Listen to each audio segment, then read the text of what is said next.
ఊర్లో జాతరకి వెళ్ళాము. ఇక్కడ చూడండి పూలు ఎంత బాగా పూసాయో.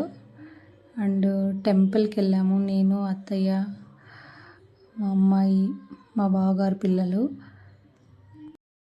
వెళ్ళగానే ఎంట్రన్స్లో శివుడి విగ్రహం పెట్టారు. అండ్ డెకరేషన్ అయితే చాలా బాగా చేశారు. ఇంకా నైట్ టైం వెళ్ళాల్సింది, కాకపోతే నైట్ టైం నేను ఆల్రెడీ ఊరి నుంచి వచ్చి చాలా టైర్డ్ అయిపోయాను కాబట్టి మార్నింగ్ టైం వెళ్ళాము. అండ్ లోపల దేవుడి గుడిలో మాత్రం దర్శనం చాలా బాగుంది. డెకరేషన్ చేశారు, చాలా అంటే చాలా బాగుంది. అండ్ ఇక్కడ గుడి లోపల కూడా డెకరేషన్ చాలా బాగుంది. లోపల గర్భగుడి దగ్గర మాత్రం ఇలా ఫ్రూట్స్ తోటి చేశారనమాట. చాలా అంటే చాలా బాగుంది. ఇంటికి దేవుడి పేరు చెప్పలేదు కదా, ఇది బీరేగూడ అనేసి మా ఊర్లోనే ఉంటుంది. ఇది ఎవ్రీ 7 yearsకి ఒక్కసారి జరిగే జాతర అంటండి. ఇందులో చాలా వెరైటీగా శాస్త్రాలు అంటారు కదా, అవన్నీ ఉంటాయన్నమాట. నేను చూపిస్తాను ముందర. అండ్ ఇక్కడ దేవుని దర్శనం చేసుకొని మేము, ఈ పిల్లలు ఉన్నారు కదా, వీళ్ళు ప్రదక్షిణలు వేస్తామంటే వేయించాము. తర్వాత అయిన తర్వాత లంచ్ చేసేసి ఇంకా కొద్దిసేపు అక్కడే రెస్ట్ తీసుకొని ఇంకా మళ్ళీ నెక్స్ట్ తర్వాత ప్రోగ్రామ్ అని చెప్పా కదా, దానికి వెళ్ళాము. ఇక్కడ వచ్చేసి మా అమ్మాయి చాలా డల్గా కూర్చుంది, అందుకనేసి దాన్ని నవ్వించడానికి చాలా ట్రై చేశాను అనమాట.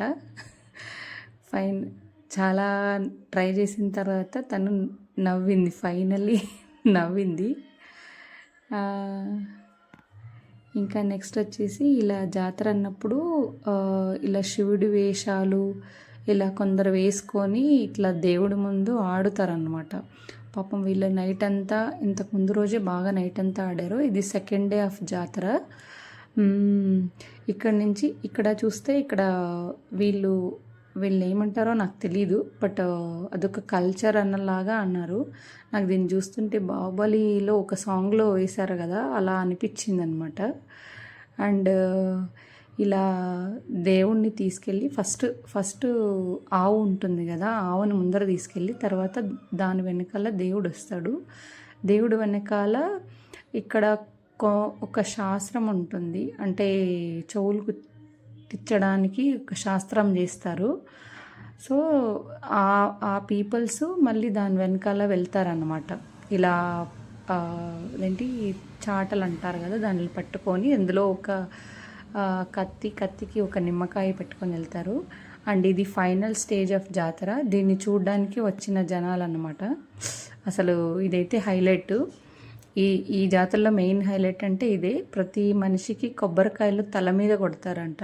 ఇదొక శాస్త్రం అంట, ఎప్పుడో పూర్వకాలం నుంచి వచ్చింది. అండ్ ఇంకొక విచిత్రం ఏంటంటే ఇక్కడ వాళ్ళకి కొట్టినా కానీ ఏమీ కాదు, they are very normal people అనమాట. And this is the main highlight of the jatara. ఎప్పుడో నా పెళ్ళైన కొత్తలో నేను చూశాను ఇది. అప్పుడు నాకు ఎలాగో ఛానల్ లేదు కాబట్టి ఇప్పుడు రికార్డ్ చేయడం కుదిరిందన్నమాట. ఫైనల్గా ఇంటికి వచ్చేసాము. ఇది వచ్చేసి ముందు రోజు ఊరంతా మెరవని తీస్తారనమాట. ప్రతి ఇంటి దగ్గరికి వచ్చి వెళ్తారనమాట. ఎవరైనా దేవుడికి వెళ్ళి కొబ్బరికాయ హారతి ఇచ్చేట్లుగా ఉంటే ఇవ్వచ్చు. అండ్ ఇక్కడ అదే మా బావగారు చేస్తున్నారనమాట. మా ఇంటి దగ్గరికి వస్తే మా అత్తమ్మ వాళ్ళు కొబ్బరికాయ అండ్ కర్పూరం పూజకి అన్నీ ఇస్తున్నారనమాట. వాళ్ళే పూజ చేస్తున్నారు. అండ్ చాలా చాలా బాగుంది లైటింగ్. ఇంకా వేరే డ్యాన్స్లు అంతా వేశారు, బట్ అది నేను తీయలేదు, ఓన్లీ ఈ క్లిప్ మాత్రం తీసుకున్నాను అనమాట. అండ్ నైట్ మా ఇంటి దగ్గరికి వచ్చేటికి లేట్ అయిపోయింది, 12 o'clock అయిపోయింది. ఇంకా అప్పుడు లేచి చూసామన్నమాట. ఇక్కడ మా అత్తమ్మ గారు గోవుకు మొక్కుకుంటున్నారు. అండ్ ఈ టైంలో మా అమ్మాయిని లేపి మరీ దేవుడికి మొక్కించామన్నమాట. చాలా అంటే తనకి చాలా ఇష్టం ఇలా దేవుడు అట్లా అనేది, అందుకోసం లేట్ అయినా పర్లేదు అనేసి షీ విల్ ఎంజాయ్ అని చెప్పేసి తనకి మొక్కించామన్నమాట. టోటల్ ఫైనల్గా జాతర అయితే చాలా చాలా అంటే చాలా బాగా జరిగింది.